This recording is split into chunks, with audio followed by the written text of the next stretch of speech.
Assalamualaikum warahmatullahi wabarakatuh. Halo guys, perkenalkan nama saya Yuni Sarah Marbun. Pada video singkat ini saya akan menjelaskan teori perkembangan kognitif menurut Jerome Bruner. Nah, teori Bruner membahas bagaimana seseorang memperoleh pengetahuan melalui proses bertahap. Nah, mulai dari pengalaman nyata sampai pada pemahaman yang lebih abstrak.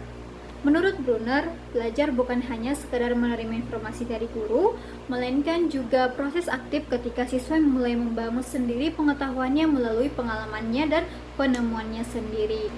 Nah, yang pertama, Bruner menjelaskan 3 mode representasi pengetahuan, yaitu enektif, ikonik, dan simbolik. Nah, pada tahap enektif, siswa memahami sesuatu melalui tindakan langsung atau pengalaman nyata. Nah, bisa kita ambil contohnya, ketika belajar tentang benda, siswa bisa menyentuh, memegang, atau mencoba sendiri benda tersebut. Nah, tahap ini penting karena anak atau peserta didik lebih mudah memahami materi jika terlibat secara langsung. Nah, setelah itu ada tahap ikonik.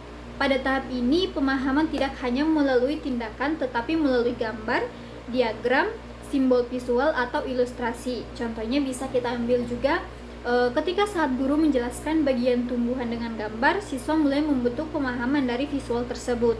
Jadi pada tahapan ini siswa mungkin bisa mulai menghubungkan pengalaman nyata dengan representasi gambar. Nah, lalu pada tahap terakhir ada yang namanya simbolik. Nah, pada tahap ini siswa sudah mulai mampu memahami konsep melalui bahasa, angka, lambang, dan istilah yang bersifat abstrak.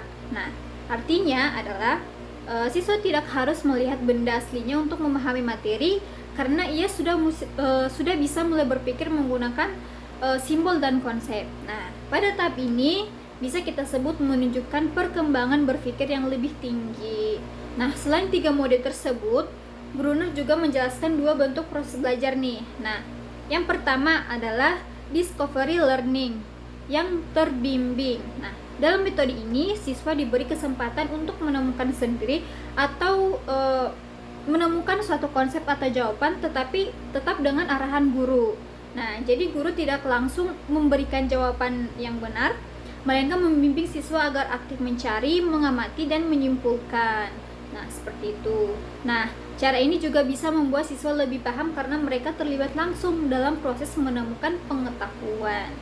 Yang kedua, ada juga belajar sosial dan interaktif. Nah, pada tahap ini, Bruner menekankan bahwa belajar akan lebih efektif jika dilakukan melalui interaksi dengan orang lain seperti diskusi, nah, tanya jawab, kerja kelompok, dan saling bertukar pendapat. Nah, melalui interaksi ini, nantinya siswa bisa memperluas cara berpikirnya, bisa juga memperoleh pemahaman yang lebih baik lagi ke depannya. Jadi, belajar menurut Bruner tidak terjadi secara pasif, tetapi melalui hubungan sosial yang aktif. Yang kemudian, jika diterapkan di kelas, implikasi discovery learning ala Bruner sangat penting nih, teman-teman. Nah, jadi guru perlu menciptakan pembelajaran yang membuat siswa aktif bertanya, mencoba, dan menemukan konsep sendiri. Dengan begitu, nanti siswa tidak hanya menghafal materi saja, tetapi benar-benar memahami maknanya. Nah, pelajaran seperti ini juga dapat meningkatkan rasa ingin tahu, kemampuan berpikir kritis, dan kemandirian belajar sesama siswa. Selain itu, guru juga sebaiknya menyusun pembelajaran dari yang konkret ke abstrak, yang artinya materi dimulai dari pengalaman nyata, lalu diperkuat lagi dengan gambar atau media visual, dan yang akhirnya nanti akan diarahkan pada konsep simbolik. Nah, pada tahap ini atau pola ini sesuai dengan cara berpikir siswa yang berkembang secara bertahap. Karena itu, teori Bruner sangat relevan diterapkan dalam pembelajaran di kelas, terutama untuk membuat suasana belajar menjadi lebih aktif, bermakna, dan yang menyenangkan.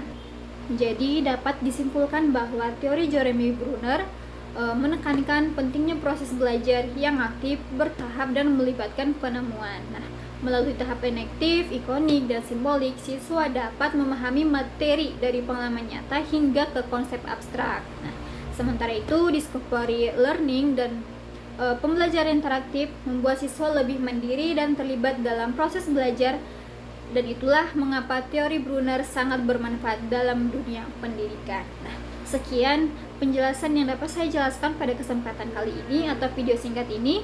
Sekian, terima kasih. Wassalamualaikum warahmatullahi wabarakatuh.